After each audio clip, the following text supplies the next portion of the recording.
Hello. आज की कहानी पढ़ाई से ही ज़िंदगी बदलेगी। इसे अनीता जी ने लिखा है और ये जहर जो हमने पिया किताब से लिया गया है। This book is a compilation of life narratives by the women who has worked as sanitation workers throughout their life, और इसके संपादक अशोक कुमार गर्ग हैं। पढ़ाई से ही ज़िंदगी बदलेगी। मेरा जन्म हांसी में हुआ। पापा नगर पालिका में सफाई कर्मचारी थे। वह माँ प्राइवेट स्कूल में सफाई का काम करती थी। हम 5 भाई बहन हैं। मैं सबसे बड़ी हूँ। पापा की 42 साल की उम्र में एक एक्सीडेंट में मृत्यु हो गई। उनकी मृत्यु के बाद सारी जिम्मेवारी मम्मी पर आ गई। कुछ दिन बाद पापा की जगह माँ को नौकरी मिल गई थी। मैं उस समय 15-16 साल की थी और सरकारी स्कूल में पढ़ती थी, परंतु छोटे भाई और बहन की देखभाल के लिए 8वीं कक्षा में ही स्कूल छोड़ना पड़ा। मेरी शादी हिसार में हुई। पति पब्लिक हेल्थ विभाग के कच्चे कर्मचारी थे, लेकिन शादी के कुछ दिन बाद उनकी नौकरी छूट गई। शादी के 1-2 साल तक तो ससुराल में माहौल ठीक ठाक था। देवर की शादी के बाद देवरानी व सास का व्यवहार मेरे साथ ठीक नहीं रहा। हमें अलग कर दिया गया। सारी जिम्मेवारी मेरे पति पर आ गई और नौकरी थी नहीं। मेरे 2 बच्चे हैं। घर खर्च चलाने के लिए मुझे भी घरों में साफ़ सफाई का काम करना पड़ा। इससे पहले मैंने यह काम कभी नहीं किया था, पर अब मजबूरी थी। मेरी मम्मी ने मेरे पति को ई-रिक्शा दिलवाई। उससे भी बहुत कम आमदनी होती थी। मेरे पति जब कभी शराब पी लेते तो झगड़ा करते, गाली गलौज करते, लेकिन मैं चुप रहती। मेरी बेटी 22 साल व बेटा 19 साल का है। बेटी बीए के बाद अब एलएलबी की तैयारी कर रही है और बेटा 10वीं कक्षा में है। बेटी पढ़ाई में होशियार है, पर बेटा थोड़ा कमज़ोर है। बेटी पढ़ाई के साथ घर का काम भी कर लेती है। हाँ, इसमें बेटा भी हाथ बटा देता है। मेरी मदद करने के लिए बेटा कोई काम भी करना चाहता है, लेकिन मेरी इच्छा है कि वो पढ़ लिख कर अच्छी नौकरी करे। मैंने कोठियों में लगभग 8-10 साल काम किया है और मेरे साथ लोगों का व्यवहार अच्छा रहा। इसके बाद मुझे बीएसएनएल में 4000 रुपये महीना तनख्वाह में सफाई का काम मिल गया, लेकिन वहाँ हमारे पक्के होने की उम्मीद नहीं थी। इसलिए मैं 2013 में नगर निगम हिसार में ठेकेदार के पास 7200 रुपये मासिक वेतन पर सफाई के काम पर लग गई।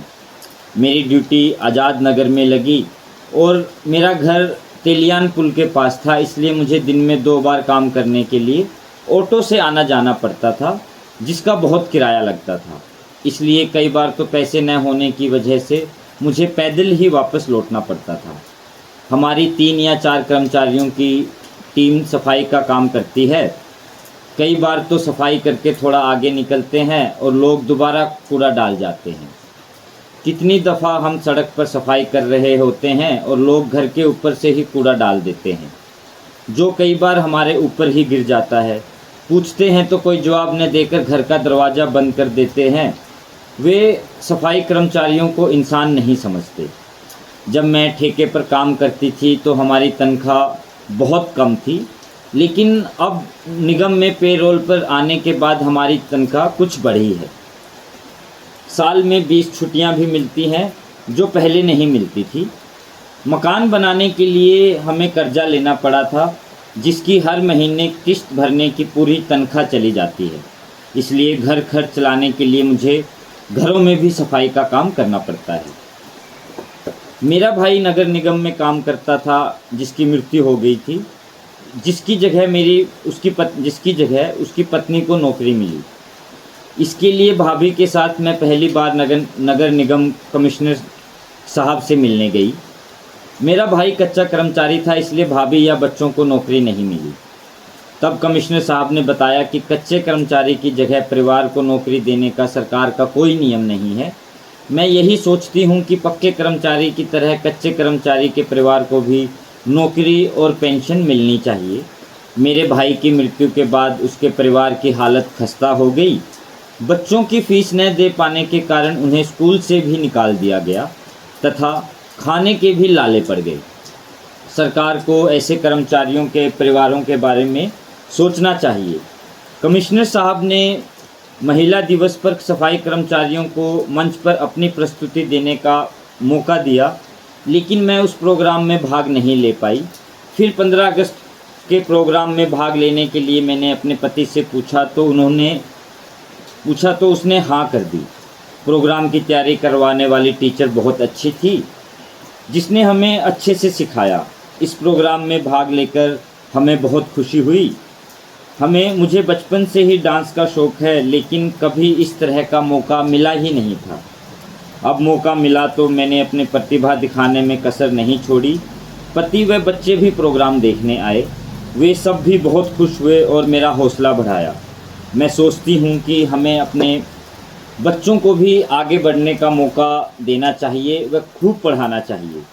आज के समय में गरीब लोगों के लिए बच्चे पढ़ाना और बीमार होने पर इलाज करवाना सबसे बड़ी समस्या है।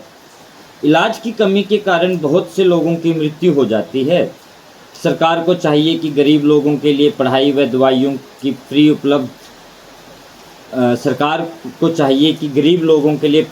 दवाइयाँ फ्री उपलब्ध करवाए, ताकि इसके लिए गरीबों को मुसीबतें ना झेलनी पड़े। हम भी अपने बच्चों की परवरिश अच्छे से करना चाहते हैं तथा उनकी शादी पर भी खर्च करना पड़ता है।